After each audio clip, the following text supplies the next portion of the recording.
সম্পার mini কিচেনে তোমাদের সবাইকে স্বাগত। আজ বানাবো পায়েস।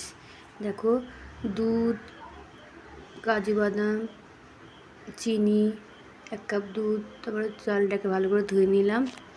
ধুয়ে নিয়ে উনুন জ্বালিয়ে দুধ দিয়ে চালটা দিলাম। তারপরে চালটা আস্তে আস্তে ফুটছে। যখন নেড়ে দিয়েছি চালটা নিচে না বসে, তারপরে চাল ফোটার পরে এবার গুঁড়া আমুল দুধটা দিয়ে দিলাম। তারপরে ভালো করে নাড়লাম যাতে নিচে না বসে দুধটা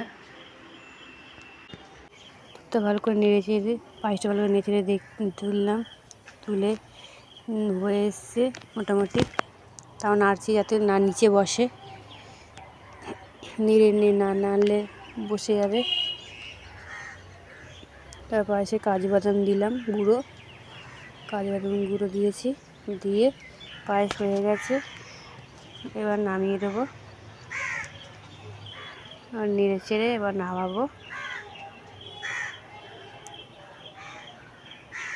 দেখো নাড়ছি, দেখছি যে ঠিক আছে কিনা। চালটা সেদ্ধ হয়েছে। চালটা সেদ্ধ হওয়ার পরে এবার বন্ধুরা দেখো নামিয়ে দিচ্ছি। দেখো বন্ধুরা, নামানোর পর